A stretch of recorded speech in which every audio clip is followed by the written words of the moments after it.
Good evening, may gabi sa inyo tanan nga mga viewers all throughout the world. Karon magasiling man kita sa Ginoo kay repay na broadcast. Thank you Lord, nga repay ni. Thank you. Kami nga mga lagad sa Ginoo kag kamo mga viewers nga may Kristo. Masilingi kita tanan. Thank you Lord, nga repay ni. Kay kung wala siya, wala na ni tingog ini. Hindi na kaya sini nga alagad niya nga magay 85 na nga makaya pa ini kung hindi tungod sa iya. So ang amon tanan kag ang inyo nga na-bless ka mo sa pulong Ginoo. Pirmi kay kita pagsugod. Thank you Lord. Thank you. Ngari pa ng broadcast. Amen mga viewers. Karon magapamati kita kag magakantahan ay kita. In times like this, ang aton nga theme song.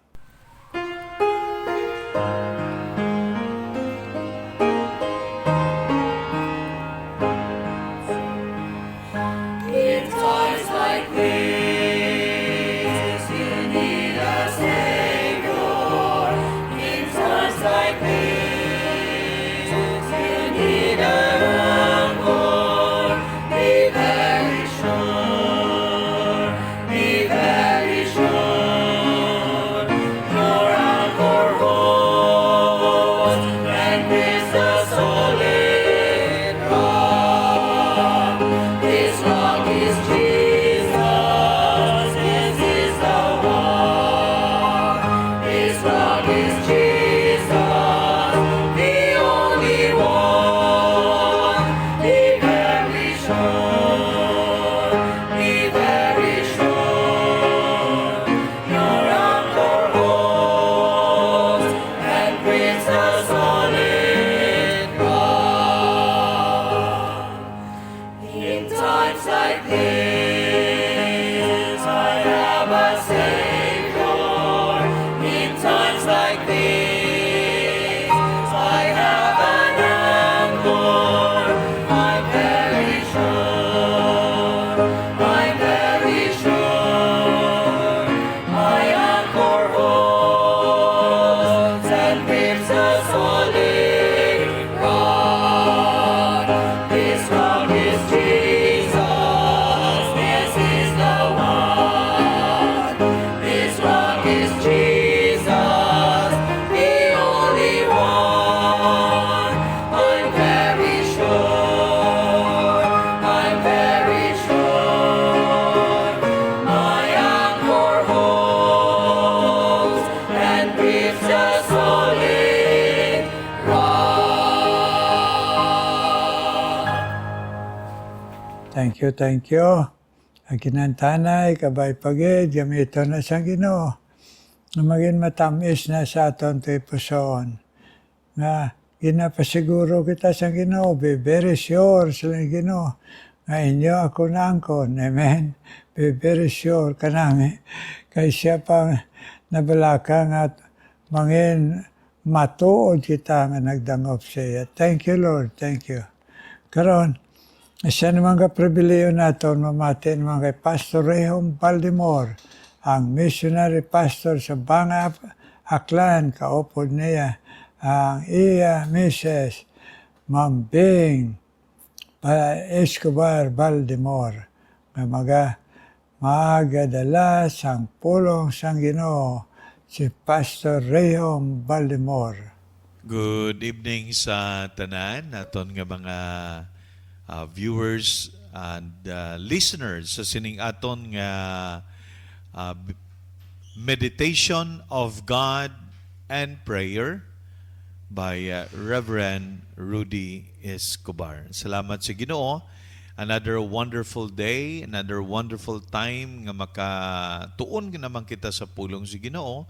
And of course, all throughout the day, nakasimba kita, naka-worship kita gid si Ginoo, no? Nakakanta kita, nakatuon kita sa pulong si Ginoo, nakabati kita sa pulong si Ginoo. And we are encouraged by the Word of God. We are blessed sang mga spiritual blessing nga ginhatag sa Ginoo sa aton all throughout the day, no? So sa sini nga gabi aton nga pamalandungan ang pulong sa Ginoo sa hindi pa kita pamalandong pangamuyo anay kita. Let us pray. Ginoo, may namon nga balaan, Dios nga makagagahom sa tanan. Lord, thank you that tonight at the closing of the day, before kami magpahulay, makabati kami sa pangamuyo kag the same time makapamalandong sa imong mga bilidhon nga pulong.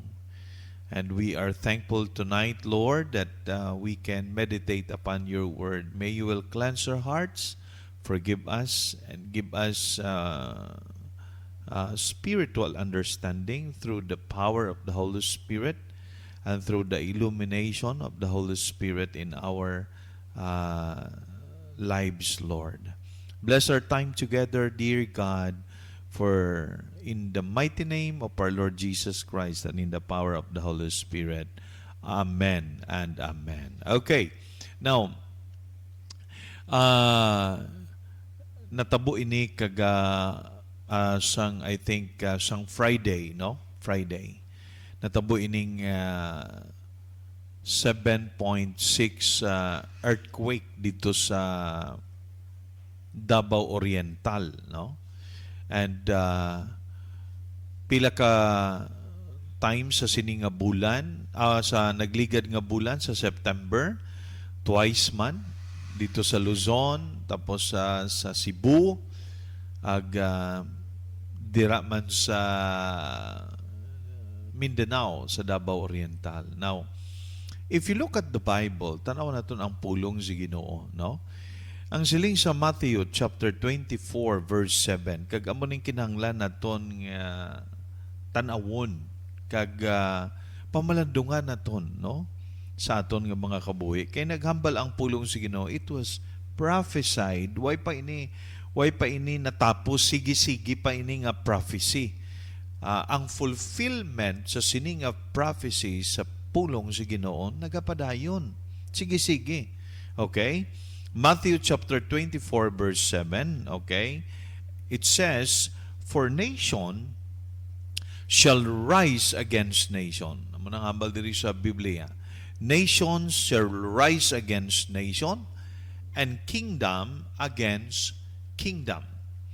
And there shall be famines, amo nang una da, and pestilences and earthquakes in diverse places. Diverse. Okay? Butang balon, ini nagakatabo sa nagkaiba-iba nga mga lugar sa bilog nga kalibutan. So, it happened in many places in the whole world sa bilog nga kalibutan gid, no? And siling diri sang pulong sa Ginoo, daya ro mga ginatawag naton nga signs of the times. Okay? Actually, sang una may mga nagakalatabo na. Kag amo ini ang fulfillment, ongoing nga fulfillment. Okay?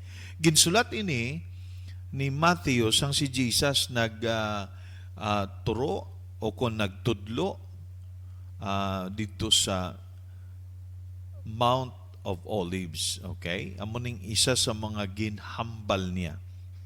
Kag mga disciples, of course, mga disciples, una na mangkot sila, what shall be sign of thy coming and of the end of the world? No, nangutana sila kay Jesus. But actually, ambal ni Jesus, hindi iya sa inyong sa inyong pamaagi nga makabalo kamo sa tion, kundi okay, ang Ginoo naga-determine, only the Father knows everything. Okay? So, ini ang ginhambal sa pulong si Ginoo na makita naton dire nga realidad ini sa conflict diri sa kalibutan. Like wars, ang wars sa Ukraine, Russia, mga latest nga wars Of course, may World War I, World War II. Okay. Kag subong latest amo ng mga war ongoing. Kag of course ang tao nagapangita nga may peace among those nations. Pero galing diri sa Bible may ara gid nga mga gera. Okay? Nagakatabo gid ini nga mga gera sa bilog nga kalibutan. That's why hindi ta matingala. Although nga may nag-stop nga war, subong may mga peace treaty, okay? Just lately lang, no? May mga peace agreement between Israel, Hamas, kung sino pa na iya nga mga sa mga news subong, okay? Now, ang pulong sa Ginoo nagahambal gid sa aton the reason to that nga ang may ara nga conflict, it is because sang sinful nature sang tao. Sinful nature sang tao. Okay? That's why makita naton dire sa pulong sa Ginoo, no? Aton tanawon. I'd like to share to you the word of God. There is James, no? James chapter 4 aton ini tan-awon ang pulong sa Ginoo nga nagahambal, no? James chapter 4. Okay. Verses 1 and 2. It says, "From whence come wars and fightings among you? Come they not hence even of your lusts that war in your members? Ye lust and have not, ye kill and desire to have and cannot obtain. Ye fight and war, yet ye have not because ye ask not." Okay. And then it says, dire, it is because sang sinful nature gid sang tao. Ang pagkamakasasala sang tao. Amo na nga isa ina sa resulta, outcome, conflict. May war, even ourselves. May war gani, no? Anong war sa aton nga kaugalingon, pastor? Our enemy, first ang enemy naton is ourselves. May ara kita yang gustong obrahon, hindi naton maobra, kay nga hindi na gusto sa aton kaugalingon, kag may ara man nga gusto sa aton kaugalingon. Manang may war between our flesh and our spiritual alignment naton sa Ginoo. Okay? May conflict between. That's why kung ikaw anak na sa Ginoo, there is a spiritual war that is going on in yourself, sa imo kaugalingon, ang war between our human nature, sinful nature, and the righteousness of God. So, amo na, may ara yang naghambal sa imo, tagipusoon na huna ang balan ng Espiritu Santo. Hindi pag-ubraha kay sa lain na. May ara man diri sa imo nga flesh, nga lust, ubraha para may ara ka pleasure sa imo kabuhi. Amo na kuan, di ba? That's why nagapangayo kita sang help sa Ginoo. Ina that concern sa aton kaugalingon. But in the world, ining war nga ginatawag naton nga literal gid, because they want power, okay? They want position in life, power, prestige, popularity, o kon authority. Okay. Now, hindi nato na dugayan dira ang focus. Ang focus naton is because hambal diri, there will be famines in different places. May mga gutom. Of course, kung may war, may gutom gid. Okay? Then, may pestilences. May pestilences. Bago lang kita kaagi, COVID-19. Grabe. Okay? Ang impact sa kabuhi sang tao. Kung ano ang natabo sa bilog nga kalibutan tungod sa itong pestilences or COVID-19, sakit, rare, nga nag-abot sa bilog nga kalibutan. Kag all of us suffered sa effect sang sina nga sakit. Damo nagkalamatay, pero damo man nga mga tao nga nakabugtaw ang mga panghuna-una naton kag nagdangop kita sa Ginoo. Di ba? Now, pestilences, okay. So, Ang ining famines, physical hunger, okay? Now, pestilences, nag-remind gid sa aton nga ang aton nga lawas may ara gid nga mga kasakitan. Physical illness, di ba? Okay? So, now, isa sa mga challenge sa aton sa mga sakit sang lawas nga nag-abot sa aton is to come to the Lord. Magpalapit kita sa Ginoo. Amo na nga isa sa mga pangamuyo ni Reverend Rudy Escobar sa mga nagamasakit. Ang ayuhon sa Ginoo. Temporarily, ayuhon gid man na. Pero maabot ang tion nga mapatay kita ka madula ta diri sa kalibutan. Now, if you look at earthquakes, ari ang focus naton in diverse places.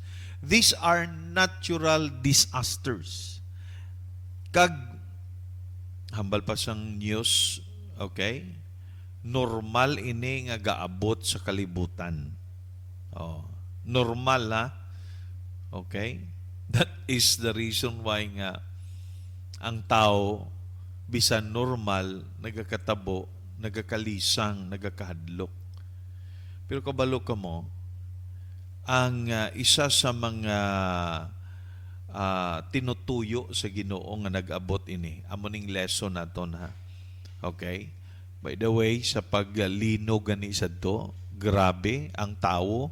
Ang una gid nga ginasangpit sa baba sa bibig sang tao, Lord, Jesus, God, no? Sangpit sa Ginoo. Okay.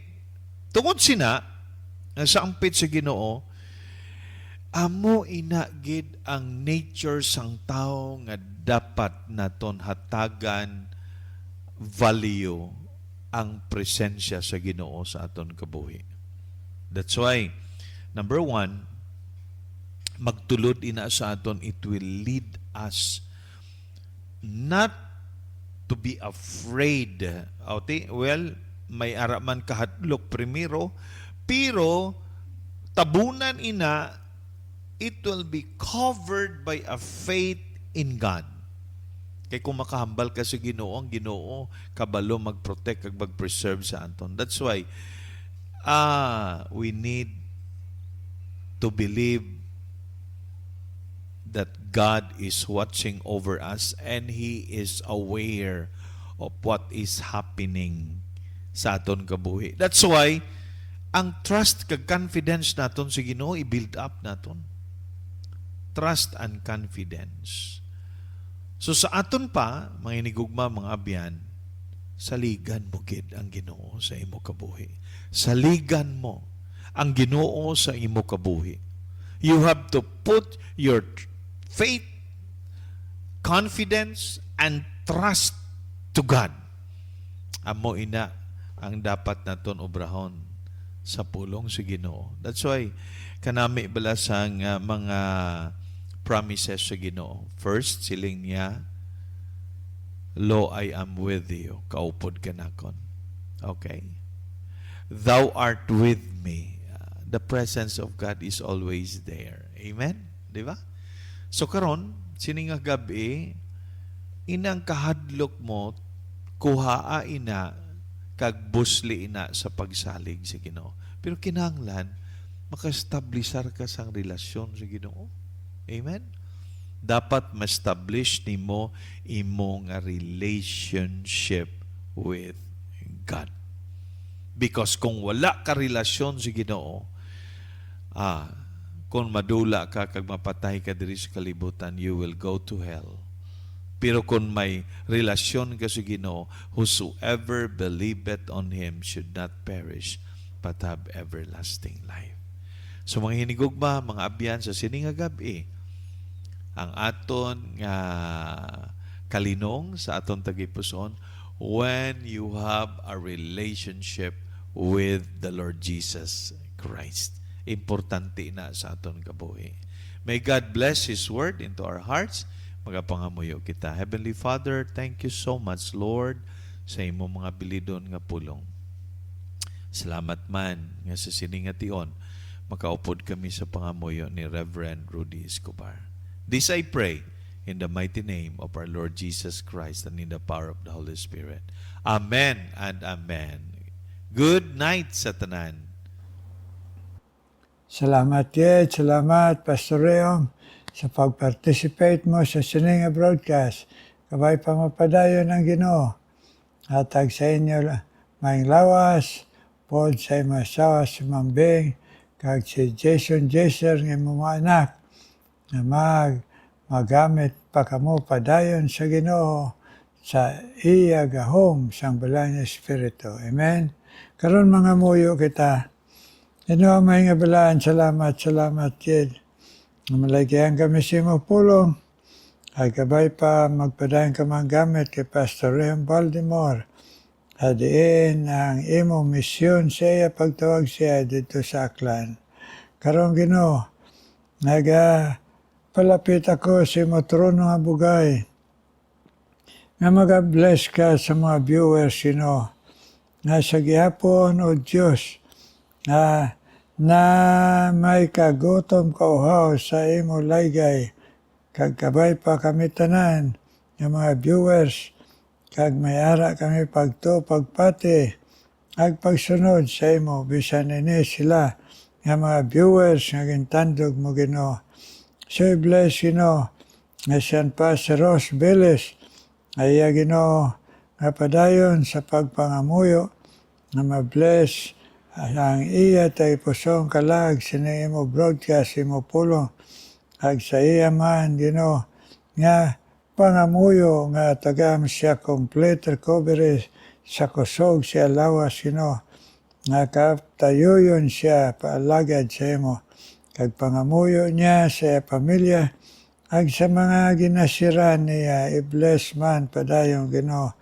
Ma'am Rose Billis ako man na panawagan sa imo ako man magpadayon bless kay Aying Balogo upod sa iya asawa, si Eileen Balogo Ginoo, ikaw magapadayon Ginoo panghikot, nga sa imo lang Ginoo katingalan, paagi mapatindog mo pa siya, ag mapalakat, kag makaalagad pa sa imo Ginoo. Yes Lord, magaiman sang full recovery, si Aying Ariel Balogo Ginoo, ag ang padayon man, nga paghatag, pasensya kag kusog man sa iya asawa si Eileen Ginoo. Isan pa Ginoo sa ilang mga kabataan gipangamuyuan nila sabtaman sila Ginoo. Ako man ginapanawagan sa imo. Bisan pa si Dindo Santillan Ginoo.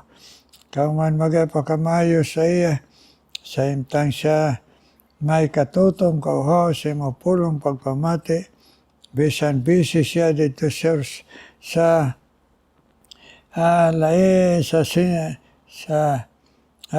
Singapore Ginoo, sa dagwa sang Pilipinas, bless man siya Ginoo. Ay Ginoo trabaho kag siya handom sa iya asawa nga si Sina kag iya kabataan nga magamapisan matutom sila nga mag-alagad sa imo. Asan si Dindo Ginoo, yes Ginoo sa Singapore, kag iya duha ka utod Ginoo, Darrell Ginoo, kag si Dave bless man, sila kabuhi nga magatutom man sila sa imo Lord. Bisan pa ikaw man mag-bless kay Nole Balsomo Ginoo, yes Lord, ikaw mag-bless kay Nole Balsomo, kag Hilda Kalantas, ay ila katutong pagpamati si mo pulong, ag sa ila pangamuyo, labi na si Nole Balsomo, ay bata Ginoo, journaling, ara pa Ginoo, nga batyag sang kaluya sa lawas Ginoo, nga kabay pa, imo Ginoo gahom, mapatindog mo pa siya, kag mapaalagad sa imo Ginoo pod, sining iya Eloy, sinole, Balsomo, kag ang iya bana, kag iya isa ka anak man, Ginoo. Hear ang iya, Ginoo, prayer sang Eloy. Agbisan pa, Ginoo, Hilda Kalanta, sa iya man pagpangamuyo, Dahil ka man magpabakod siya lawas, ag siya katutom sa pagpangamuyo man sa iya. Mga pamilya Ginoo kag iya Ginoo ginasiran. Abay pa-inspirahan, i-inspirar siya Ginoo magpadayon sa imo Ginoo. Sa tunga sa amo na nga mga pangedad Ginoo. Hilda Calantas Ginoo. Padayon ka man, ag-bless Ginoo kay Robilin Alagaban Ginoo. Bless man si Robilin Alagaban, ag si Marieta Malunggayon, ay lagi Ginoo nga katutom sa pagpalaygay sa mga pulong pinaagi sa nga broadcast. Abay pa, ikaw man magbendisyon sa ila kabuhi, ila relasyon sa imo, na mahimo sila magpadayon nga matutom, kag sa gihapon Ginoo ila pangamuyo, sabtaman Ginoo Robilin Alagaban, kag si Marieta Malunggayon, nga iya kaupod sa kabuhi Ginoo, si George Ginoo, kaya pamilya, sabtaman Ginoo ang mapinamuyon, kag matutom kapalaygay sa imo, Marieta Malunggayon, pinagis ng broadcast. Ikaw man magapadayon Ginoo, sa pag-bless, bisan pa, sa kay Raquel Luna Ginoo, kag bisan pa Ginoo, kay Delia Tabiolo Ginoo, i-bless sila pagpamati sa imo pulong, na mahimo magtubo sila mabakod sa pagtuo Ginoo, ag sa ila ipahandom ang katutom sa pagsunod sa imo pangamuyo sila pamilya. Ag bisan pa ikaw man magapadayon, ag-bless kay Grace Castor Ginoo, asawa sa imo alagad Pastor Castor, na magapadayon ka pag-bless sa ila Ginoo pag-alagad sa imo. Yes, kabay pa sa pag-alagad nila Ginoo, nagaan mo sila gahom, kag maayong alawas, kag kabay pa madamo pa magapalapit sa imo Lord Jesus. Yes, dito sa Antique, Grace Castor, kag ang iya bana si Pastor Castor Ginoo, ag ila pamilya bless Ginoo. Ikaw man mag-bless Ginoo. Bisan pa kay Jima Alombro Ginoo, ag si Lin, ikaw mag-bless sa ila, na pagpamati sa imo pulong, na mag-abot sa ila perme ang gana, ag ang pagpatudlo sa imo Ginoo, nga masunod nila sa imo bulig sila kabuhi pangabuhi, kag sa ila pamilya Lin, kag bisan pa Ginoo si Jima Alombro Ginoo. Yes Lord, si Lorna Don Doyano, i-bless man Lord si Lorna Don Doyano Ginoo, kag si Sally Sobas Ginoo, ila Ginoo pagpamati padayon sa imo pulong, na mahimo Ginoo magtubos lang nga mabakod sa pagtuo, kag pangamuyo sila pamilya nga bugo sila Ginoo sa imo, si Jima Alombro, kag bisan pa si Sally Sobas Lord. Hear our prayer Lord. Hear our prayer kag tanan mga viewers kag kami nga alagad mo. In Jesus' name we pray. Amen, amen, amen. Amen, amen mga viewers, amen. Salamat yet sa kabay pamatamiso ng aton pagpinangamuyo ay kag pagpangamuyo. Amen. Karon, mate ta special number.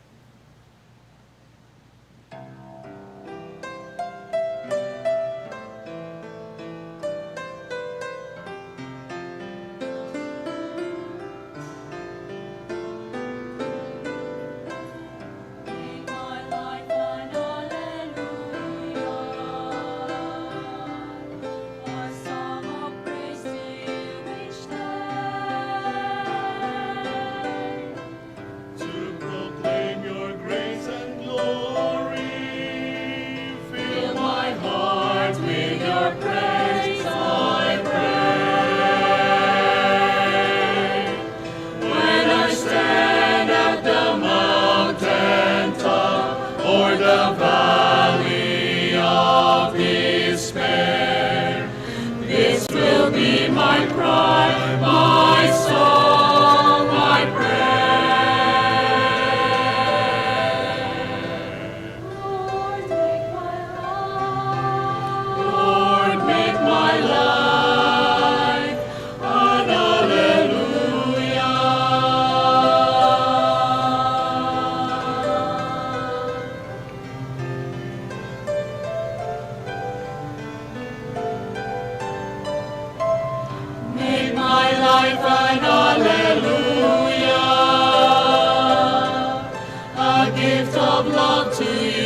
my King.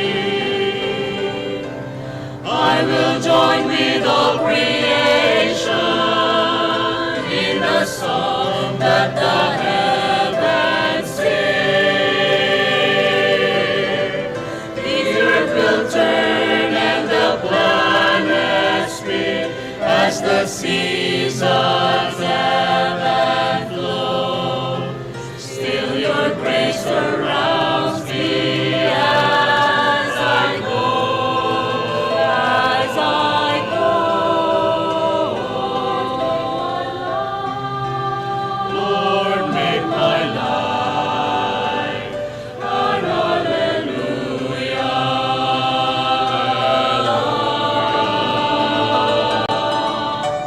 Make my life an hallelujah. This offering of this all I give to you. I will share your grace and mercy for as long as I shall live. When I come to my journey's end, may those left behind be reminded this has been my cry, my song, my prayer. Lord, take my life. Lord, make my life an hallelujah.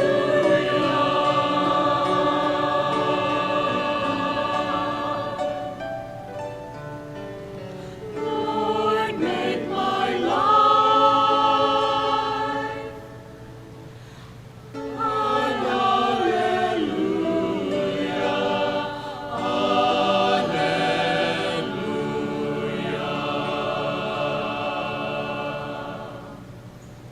Thank you.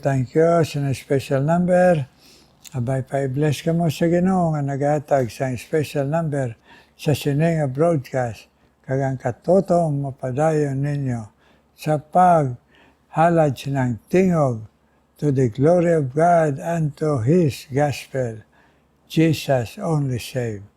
Kagita tanan, na viewers kailagad sa Ginoo, may God shine His face upon us sa tunga sa mga bagyo, mga linog, kag kung anuman nga ikaw Ginoo nagpabakod sa amon sa pagtuo kag lawas. Amen and amen.